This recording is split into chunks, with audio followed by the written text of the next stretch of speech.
Well, that was dumb. We'll leave it in. Hey guys, I'm RNG Gamer. I play all my games randomly. What does that mean? It means that every game in this huge game room is selected randomly for me to play. Guess what? I've got 4 games to tell you about that I played randomly, including some games that were like Game of the Year quality games. Let's just dive right flipping into it. I mean, there's nothing else to say. I explained it. I explained it perfectly. There's no possibility for a question there. Okay, if you've been to this channel, you know how it works. If you haven't been here before, I'm sorry. It's confusing, but such is the life we lead.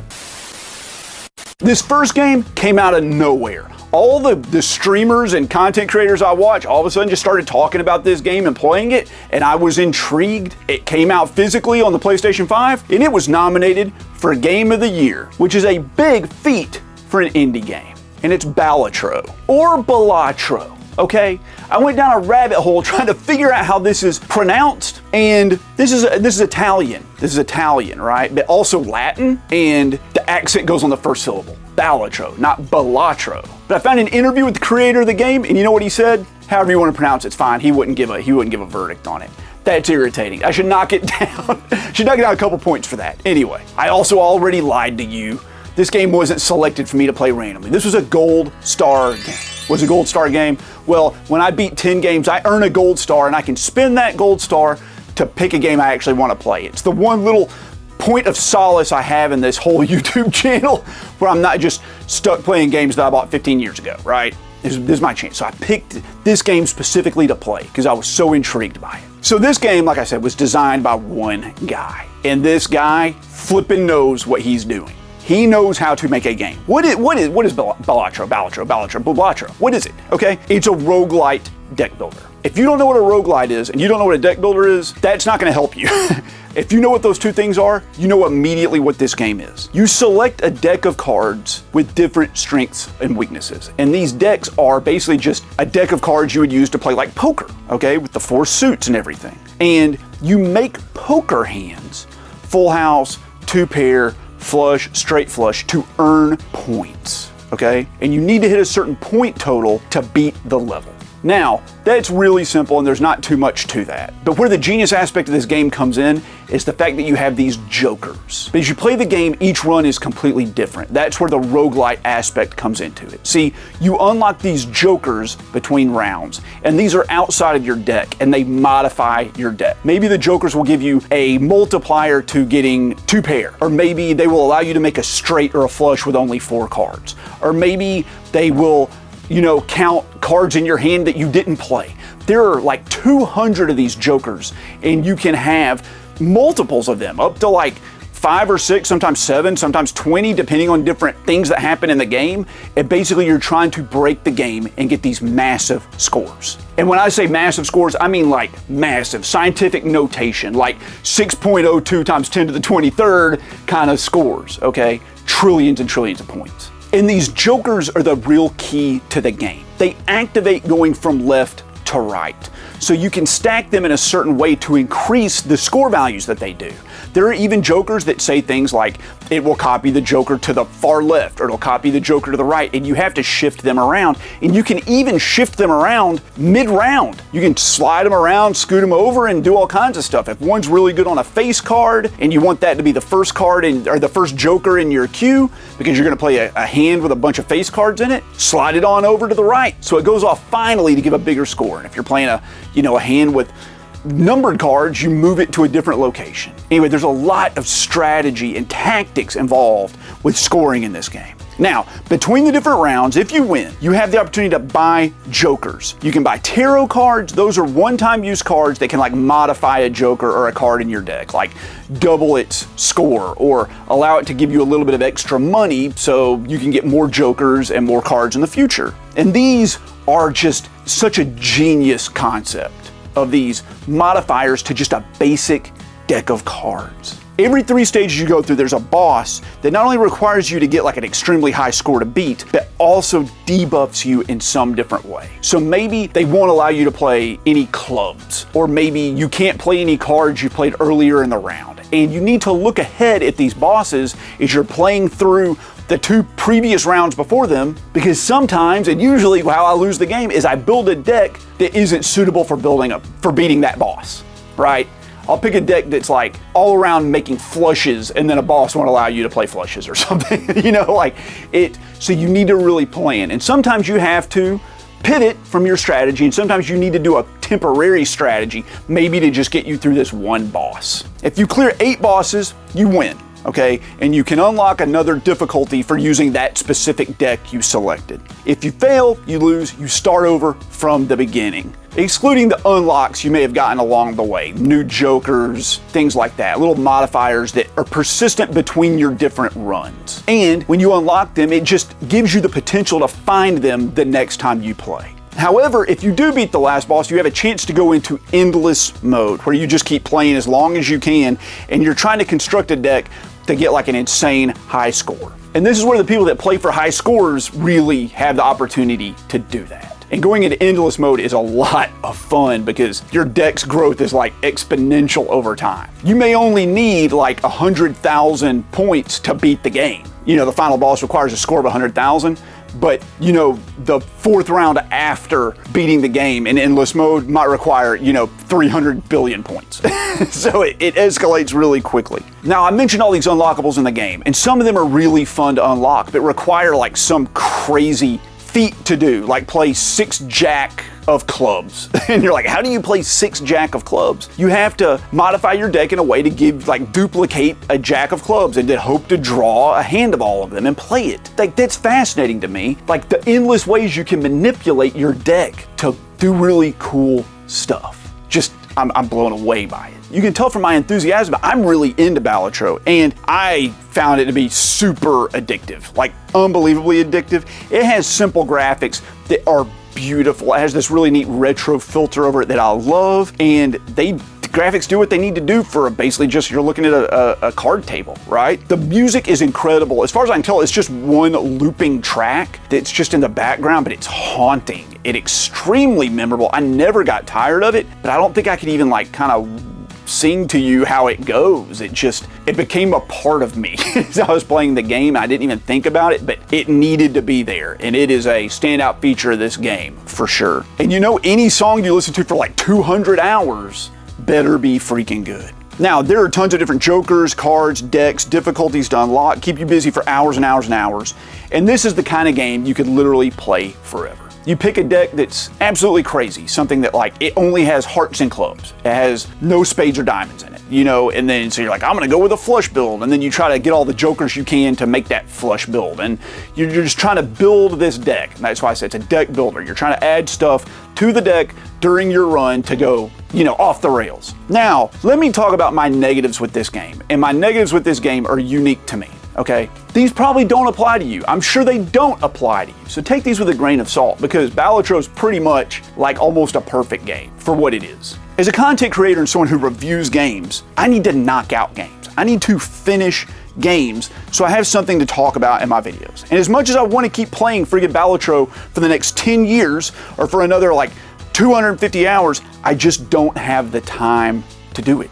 I just don't. I'm not a full-time YouTuber, okay? I'm not. I have a full-time job. I have 2 jobs, actually. I have 2 kids. I have a wife. I have a house. I have other obligations. I can't just spend like 8 hours a day playing a video game, as much as that's like my dream. So sometimes I just have to move on from a game, even though I don't want to. I did 24 videos of this game over on my second channel, RNG Gaming. In case you didn't know, I have a second channel where I actually play the games. You can find that in the link down below. And I wish I could keep playing this forever. I really do. I wish I could keep putting out those videos. I wish there was 500 of them. But the truth is, with the amount of time I put into this game, I could have finished 20 more other video games to review for you. There could be 5 more of these Beating the Backlog videos if I hadn't played Balatro. It's a blessing and a curse. Like, I don't know what to say. I mean, that's just the reality of the situation. It's almost a perfect puzzle game. I just wish it had a few more like meta upgrades between the rounds. Once you unlock everything and you unlock all the different decks and all the different jokers, which I didn't do by the way, but I'll say I unlocked like 80-something% of them, then it just becomes like a high score challenge, right? You're just trying to get the high score. And I like that idea, but I was way more into just like beating the levels. And that was my focus, you know, other than just trying to get like the trophies for getting a giant high score or whatever. That's what I like doing. But Balatro does fall into a pitfall that a lot of other roguelites do, where you get to this midpoint where you've unlocked almost everything and you're trying to like knock off these specific tasks. You're not just playing the game. You're like, I need to beat the game with this specific deck on this specific difficulty to get like an achievement or an unlock or something like that. And you play for like an hour and then you lose. You lose the game and you didn't make any progress. You didn't do anything.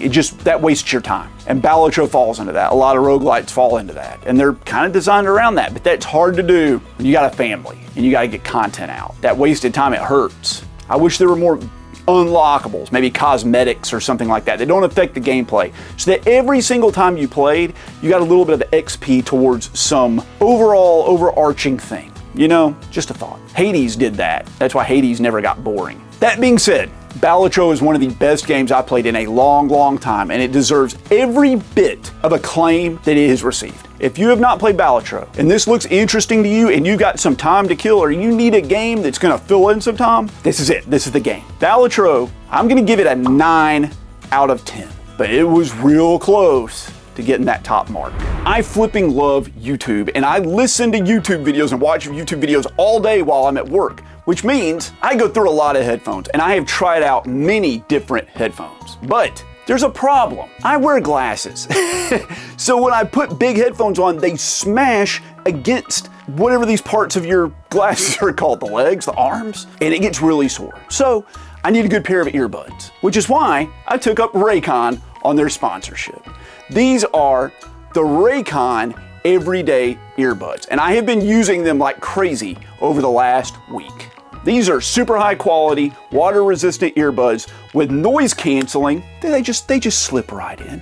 Fantastic audio quality. They're about half the price of comparable earbuds you would find on the market. They have active noise cancellation, which means it filters out the ambient noise around you. They have a quick charge function. The battery life on these is incredible, but if they do run down, you just pop them back into the case, and after only 10 minutes, you get 90 more minutes of use out of your earbuds. Like I mentioned, they're just half the price of other premium audio brands. They come in a whole spectrum of colors. I got the green ones in the bright yellow case because I want to be gaudy and stand out. But you can go more subtle, or you can even go more wild if that's what you want to do. And if you're not happy with your Raycons, they have a 30-day happiness guarantee return policy. Just send them back to you. There's no commitment. 7 pairs of headphones I've gone through in the last 3 years. 7 pairs. These are the first ones that I'm actually gonna stick with. These are the first ones. Tune out the extra noise with Raycon. Click the link in the description down below or in the pinned comment, or go over to buyraycon.com/RNGgamer at checkout to save 20% off site-wide during their Mother's Day sale. Thank you so much for sponsoring this video, Raycon. Let's get back to the video. This next game got picked for me to play all the way back in October. Let's spin the wheel and see what it is. All right, it's time to pick another game. We're gonna shuffle, shuffle, shuffle, shuffle. It's Halloween. These are retro games. It's all the retro games on the list. Let's go. All the horror-based retro games on the list. Oh man, all right, let's see what we get. Dead Space Extraction on the Wii. All right, let's do it. And there it is, Dead Space Extraction. I paid $30 for it. Let's talk about this game. Now, I only played the original Dead Space about 5 years ago, long after it had been out, and before the remake came out. I would have played that one if I had had the opportunity, but I loved Dead Space. I thought it was an unbelievably good game. It was creepy, it was atmospheric, it was real survival horror. Now, when I was at Siege last year and I got freaking pneumonia and almost died and was walking around buying random crap, I got it in my head that I was gonna buy all the Wii light gun games. And this is one of the ones I bought. It was actually a pretty good deal. It happened to get picked because it was Halloween, and in Halloween I only pick random horror games. So there's a smaller batch of those because there's a whole month dedicated to them. So this one got picked pretty quickly. Now, in Dead Space Extraction, you play as several different characters, but primarily as this detective. And you're inspecting the events of the first Dead Space game. You know, all the horrors that happened upon the Ishimura ship and the area below it. They dig up this like relic or artifact thing that has to do with this ancient primordial freaking evil that exists in the universe, you know, and everybody starts going crazy, all right? Everything goes terribly wrong. You end up in a very similar situation to what happened in the first Dead Space. And this kind of serves as a prequel and a little bit of a parallel side story to the first game. They overlap a fair amount, which is a neat idea. Now, the whole Dead Space universe kind of reminds me of the Warhammer 40k universe, where you have like the chaos that, like, once it gets into your body, it kind of like changes you, and it's this evil that, you know, everybody's dealing with. It's also a lot like that horror movie Event Horizon, if you've ever seen it. And I love that premise. And although this is kind of like we'll say an homage, not a ripoff, but an homage to those, you know, franchises, I don't think it's gotten old. It's very much like a Lovecraftian style cosmic horror sort of thing, and I think it works. I think it's fair. Now, you've probably seen that this is like an on-rails light gun game, and I love rail shooters. I think they're super fun, and the best way to play them really is probably on the Wii. You can argue that it's the PlayStation 3 or the PlayStation 4 with like the Move controller and VR and whatever, I don't know, okay? Let's just say that the best thing the Wii does is light gun games. Can we agree with that? That's the best feature that the Wii has are light gun games. You blast enemies and you try not to die, okay? But it has this weird thing where like half the game is almost these scripted sort of cut scenes as you're moving around, and it has severe shaky cam syndrome, which if you remember the early 2000s up to the mid 2010s, everything was shaky cam. You'd watch a movie and just the camera was shaking like hell, and it was super popular. And this game has that. And it makes you feel like you're in the action, but there's a problem with it. It makes it really freaking hard to aim and shoot when the screen is bouncing around and the main character is looking all over the place and you don't know where they're going to look, right? You're not controlling where the character looks, you're just aiming and shooting what's on the screen. So as the character's like walking around and they're looking around and like turning and doing all their stuff, like you're trying to shoot an ammo crate over here and the character like looks at it and then they like turn and look, and you like keep missing your shots, right? And then they take off running, and you're like, Jesus Christ, will you freaking hold still for just a second so I can shoot this damn ammo crate? That's really annoying.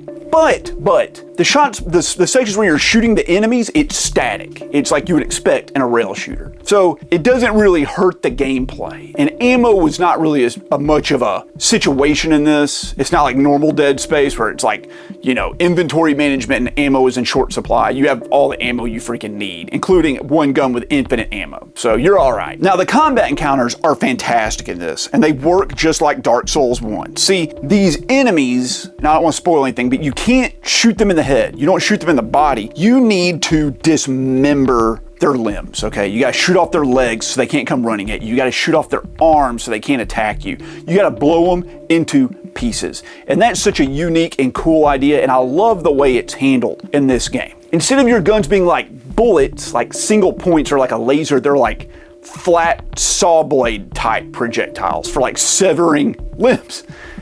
As gross as that is, but that's still really cool. It makes it more fun. You don't have to be as precise. You have to be more strategic. It's not about getting that head shot off. It's about getting that knee shot off, okay? Now you also have this stasis gun that has a few limited shots, 3, and you can upgrade it to 4 later, and it freezes enemies in place. So you have the opportunity, you know, to blast them away. And it recharges as you don't use it. So it's not like you get 3 shots with it the whole level. You're using this stasis gun constantly. It's really the main focus of the combat is when to use the stasis gun and when to save it for some bigger enemy that might come along later, okay? You also have a melee attack that you do by waggling the nunchuck, which is the left, you know, controller on the freaking Wii. And you also have a flashlight you have to recharge by waggling the joystick. What was it called? The Wiimote. That's it. That's what they're called, Wiimotes. So this game, while the pointing and shooting is fun, they did insert some Wii waggle bullcrap, okay? I didn't like that. I didn't like having to waggle the controller for melee attack. It could have just been a button. You just had a button. Instead, you're over here like shaking the freaking Wiimote around while trying to aim with the right hand and shoot. It's not a good look, obviously. I just did it. It's not a good look. I mean, that was like the common practice for the day, right? For the Wii, all right? Every game had to have that. Now, the graphics in this look freaking great for a Wii game. I haven't played a Wii game in a number of years, and I was kind of blown away with how good they looked. I think they also put this out on the PS3 later, or maybe at the same time, I can't remember. And I don't know which one's the better version, but this one was good enough, man. It was a great freaking version of the game. I played it on the Wii U because that's what's hooked up, and it outputs HDMI for my capture card and all that. And I don't know if that upscales it or makes it look better, but I was impressed with it. All right, it looked good. And I love how cinematic the game looks. It feels like you're in a movie, right? Even when you're not in control and the character's freaking haphazardly looking around all over the place and stuff. It does make you feel like you're there. Now, something important to mention is that rail shooters are like arcade games, and they freaking can be really short experiences. Not this game. This is a fully fleshed out, like 10-hour campaign. Okay? It's split into multiple chapters, and unfortunately, you have to completely finish a chapter before it will save your game. There are no checkpoints along the way. If you die, it lets you start over. But if you need to stop playing and come back, like I did 3 times in the first level because my kids kept breaking stuff upstairs and I had to stop what I was doing to go up there and help my wife, you have to replay the entire level. Okay? You got to finish the level to save your progress to come back later and play. And another down point to it is that this game can get really intense, which is good for a survival horror game. But when an enemy jumps on you, you have to waggle the Wiimote and nunchuck to get them off. And then after a freaking hour of this crap, which is about how long it takes to beat a chapter, my wrists actually started to hurt. And I actually had to take a break at one point. I had to take a break because my wrists were sore from all the Wiimote waggling. And I remember that being an issue when people got like freaking carpal tunnel syndrome from playing Wii bowling too much. There are also these puzzle elements in this where you have to hack a control panel by like grabbing the power with the Wiimote and physically dragging it through the air. And it's not very precise, which can be frustrating, but they often will make you do this while you're being assaulted by enemies. So you have to like open the control panel and drag it a little bit to a little stopping point and then go shoot some enemies and then go back and forth and drag it a little bit more and then shoot some enemies and then go back. I didn't like that. And when the enemies hit you, it interrupts you, okay? And it was hard enough just to aim and freaking drag the little thing around without enemies like throwing crap at me, okay? Could have done without that. And also, like I mentioned earlier, the freaking shaky cam with like trying to shoot the ammo crates and stuff, that got irritating. But despite a few annoying mechanics here and there, I thought this was a really good and enjoyable game, and I enjoyed my time with it. It was really tense and heart pumping, and I loved the characters. I liked the story. I liked the atmosphere. I thought it was like the complete package, and it's one of the better Wii games I think I've ever played. Seriously, I like the whole catalog. I know it's full of a bunch of shovelware, but there's some good stuff on the Wii, and I think this is, you know, in that rarefied air. It was cool to revisit the Dead Space universe, which I've only played the first game. It was nice to go back to it, and I understand why this series is so loved. At least the first few games, it kind of fell off towards 3 as I understand it. But I mean, this is like a classic rail shooter. But there is one little final nitpick. The end of the game was kind of abrupt and cut off strangely and was sort of open-ended with the intention of making you buy a DLC, which was the final chapter of the game. I ain't doing that. I ain't buying your stupid DLC. I ain't getting it. We're not doing that. We're just gonna leave it up to interpretation, okay? This is the end of it for me, all right? But Dead Space Extraction was great. I think Dead Space Extraction, it's an 8 out of 10. It's great. I had a wonderful time. It's a must play on the Wii if you like horror games. It just is. Go grab a copy of it or play it.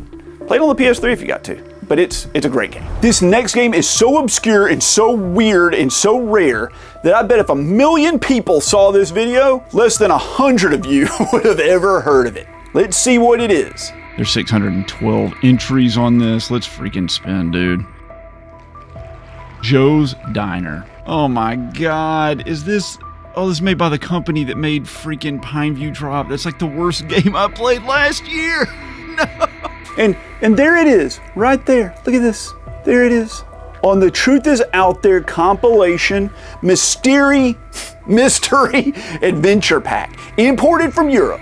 PAL-only release on a compilation of games that nobody's heard about. Let's talk about Joe's Diner. This is on a compilation with Pineview Drive, and Pineview Drive is a game I played last year, and it's one of the worst games I've ever played in my entire life. It's a Canadian-only Walmart exclusive release, very rare, but this PAL version does have that game as well, so if you just want to suffer, you can pick it up there. Now, if I told you what the gameplay in Joe's Diner was like, I don't even think you would believe me. I don't think you believe me. You are a substitute diner operator. I can't even say this out loud. You're a substitute diner operator, and you have to manage the whole diner for 30 days while the owner is on vacation. This diner's open 24 hours a day, so you're pulling a lot of late shifts, all right? Sounds impossibly difficult, right? That's the hardest job you could ever have. You come in and you manage an entire freaking business for 30 days and you have no prior knowledge of how to do it at all, right? Just go fill in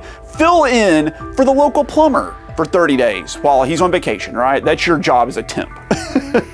See, the worst part of this diner is that it's built on a freaking Native American burial ground, right? It's built on a Native American burial ground, the old classic trope. But there's a spin to it. Doesn't make any sense, but there is the spin. See, the twist is that there are 2 Native American chiefs buried in this burial ground, okay? And they hated each other in real life. They were rivals, and now in death, their spirits are rivals. See, one of them loves to troll the other one by turning on appliances and lights and vacuums and friggin' phone calls and like calling 1-900-sex numbers and stuff like that to irritate the other one. Okay, that's what he does. All right, that's his prerogative. He wants to irritate the other spirit. And see, the other one gets pissed off, and when he gets pissed off, well, he just, I don't know, kills everything in like a 10-mile radius. Okay. And you're caught in the middle of this, right? You're trying to run the impossible diner, and you can't because the Native American spirits keep trolling each other and playing pranks on each other, all right? And and instead of just like getting in your car and leaving, instead of just getting in your car and driving off and not making how much would you make for doing this? Like $150 a day? Instead of just getting in your car and leaving, nah, man, you're gonna stick it out for 30 days, okay? 30 days. So the gameplay, what do you do?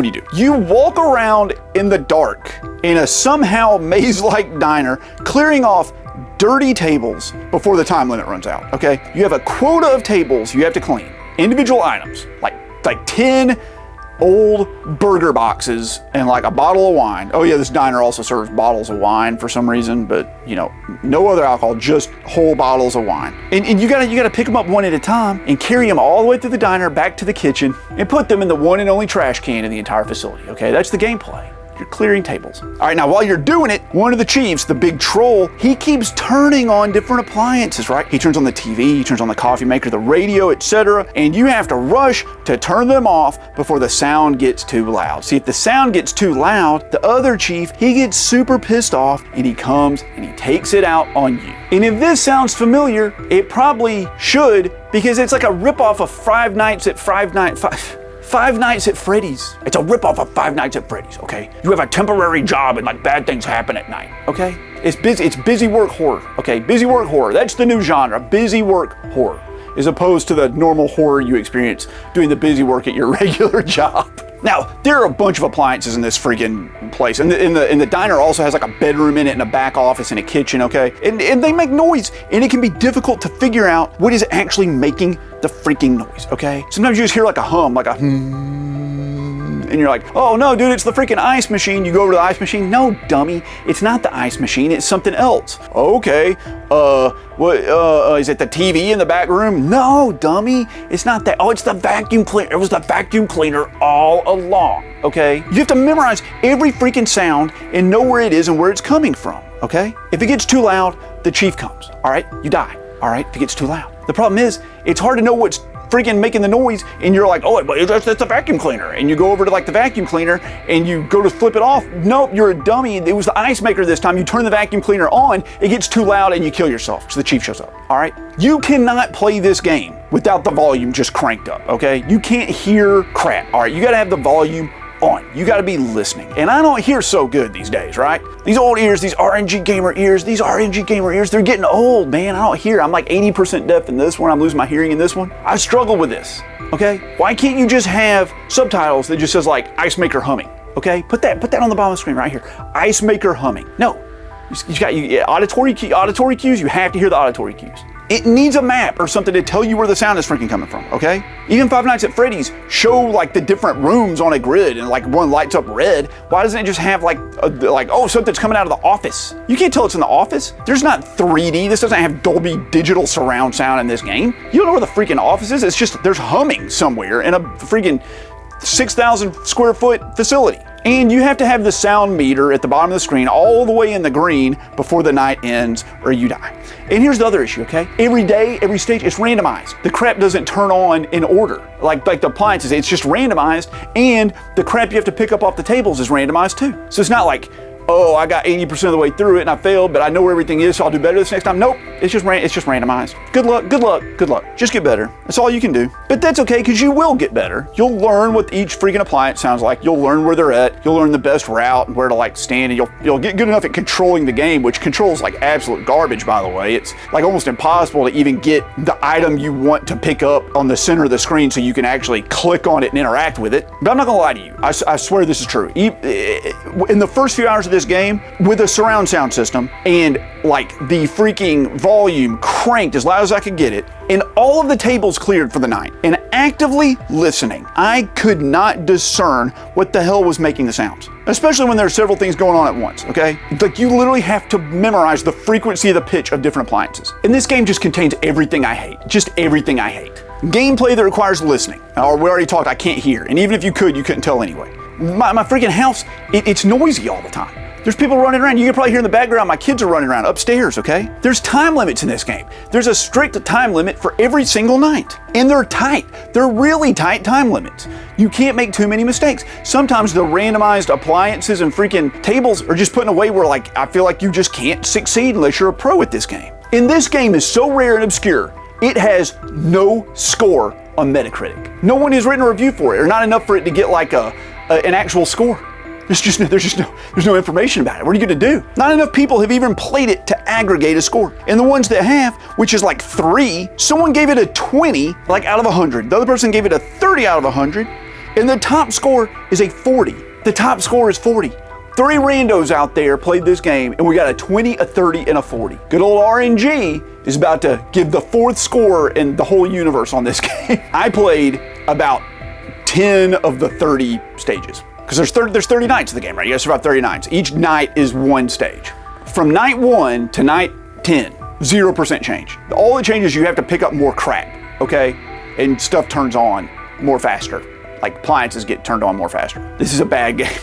Guys, I know you're watching this and you're like, that looks like really good. That looks like the best game ever made. No, surprisingly enough, this rousing and captivating gameplay footage, sadly, is not as good as it looks. It plays bad, it looks bad, it's dumb. It's a dumb game, man. It's a 4 out of 10 game. Joe's Diner got a 4 out of 10 game. It is better than Pineview Drive because at least it didn't give me motion sickness. And at least the diner is 6,000 square feet as opposed to 60,000 square feet mansion. Okay, there you go. 4 out of 10. Bad, little bad. Did not have a good time. Now this next game I've mentioned several times on this channel, including I think in last week's video. Let's see what it is. We're shuffling, here we go. Let's let it rip. Something easy for once. Alwa's Awakening.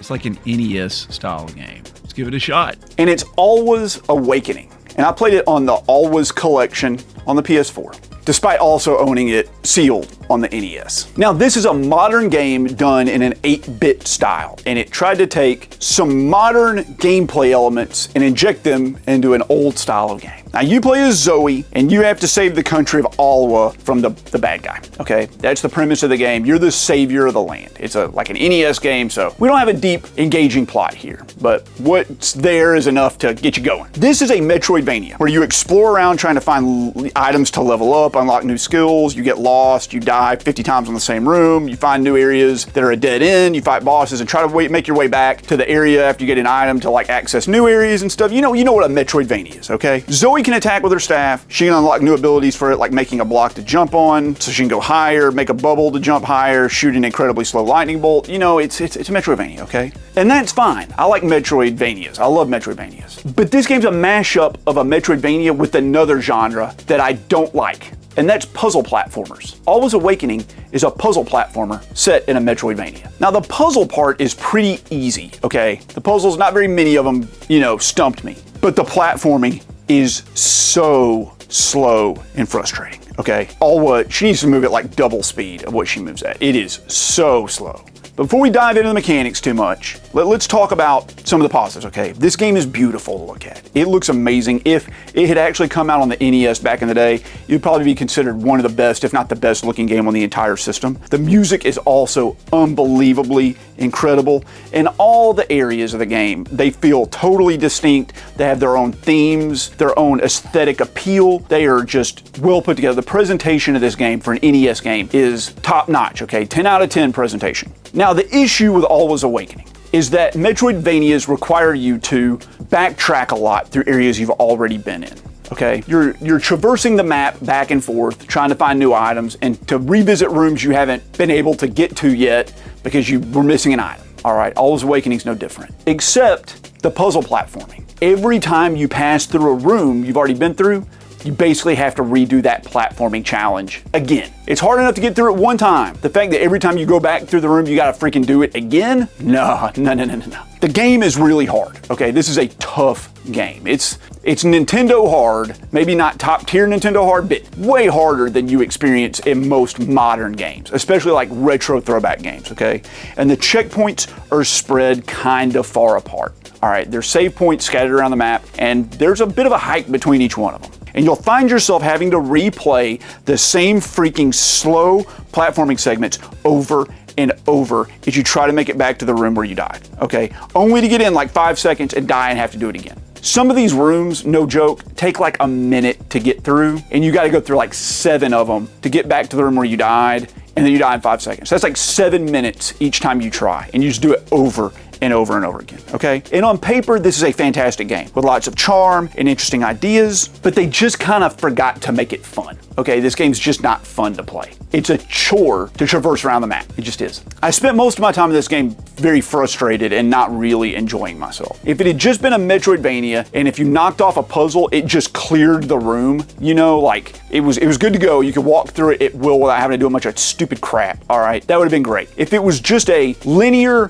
puzzle platformer, it would have been great. But the fact that you have to redo these rooms over and over and over again, it's mind-numbingly annoying. Playing through these slod, plodding, balls-hard rooms full of like one-hit kills over and over again, I can't. It just made me want to quit the game. And I didn't. I beat the game, okay? I beat it. Now, the game has a gameplay tracker of how long you spent playing the game, okay? But it only counts the time spent between checkpoints. So if you like get to a checkpoint and go to the next room and die, it doesn't count that time if you don't make it to the next checkpoint. Okay, so failed attempts aren't counted. Now the gameplay says it took me 8 hours to beat this game. But when I look on my PS5 where it tracks the gameplay, and I played this on my PS5, it says I spent over 20 hours on this game. Meaning only a third of my time was actually making progress. And 2/3 of my time was repeating crap I had already done and failed. That's fine for like a 2-hour game. 20 hours? You mean to tell me I spent like literally 12 to 16 hours just failing? And it's not like it's very hard. It's like doing 100 multiplication problems split second in a row. You got them. You're just nail them. You do like 87 of them, and then you miss one by accident because you misspeak, and it's like you get a 0 on the test. That's what this game is. You do challenge, perfect, slip off one hole, and none of it counted. Do it all again. Hate that. Even Super Meat Boy doesn't do that. Even see, like you clear the level. Imagine if you had to do like 5 levels of Super Meat Boy, and if you failed on any of them, it erased your progress on all the others. When I finally took down the last boss in this game, I was graced with just an unsatisfying ending. Just boring, like dumb NES ending. It was not good at all, and my heart just sank. I felt like I wasted my time with this game, and I really didn't have much fun, and realized I could have been playing a much better game, you know, something I would enjoy at the time. I just feel like the developers of this, they had a great idea, but they just didn't know how to execute it. They just didn't know. Now, I know they've done sequels to this game, and I know they've done more. Maybe they've gotten better, but like the pacing is so off on this. Character moves so slow, having to redo everything over and over again. Checkpoints being spread out too far apart. It's a mess. Metroidvanias just don't mix well with hardcore puzzle platformers. Okay, not if you have to redo the puzzles, like every time you go through the room, okay? Puzzle platforms are slow and take too many steps to get through that make doing them multiple times and traversing the map just not a challenge, but a grind. Okay, imagine putting a combination lock on a door, and you like do the combination and you open the door and you get to go into the next room and you can leave the combination lock unlocked. But now imagine you put a combination lock on every door in your house and every single door was always closed. And every time you had to do something like get up and go through the kitchen to like grab a sandwich and then back out of the kitchen and then like go to the bathroom, use the bathroom, you had to do the combination every time. That's what this game's like. You're just trying to do something. I just need to go over here and check that one little room that I didn't check earlier to see if I didn't miss something. And you gotta do 40 freaking puzzles. You gotta do 40 combination locks. No. Don't waste my time doing that. Alwa's Awakening is not a bad game. It's just a very irritating game and a beautiful package with a decent idea. Some people love this game. Some people hate this game. Alwa's Awakening, I think, is just, it's gonna get a rating of a 5 out of 10, which is mediocre. It's very good on one side and very bad on the other, and it averages out. I think you'll love looking at Alwa's Awakening, and you might like it a bit at first, but playing all the way through it, it gets really tedious. One of the most tedious games I've played in a while, like honestly.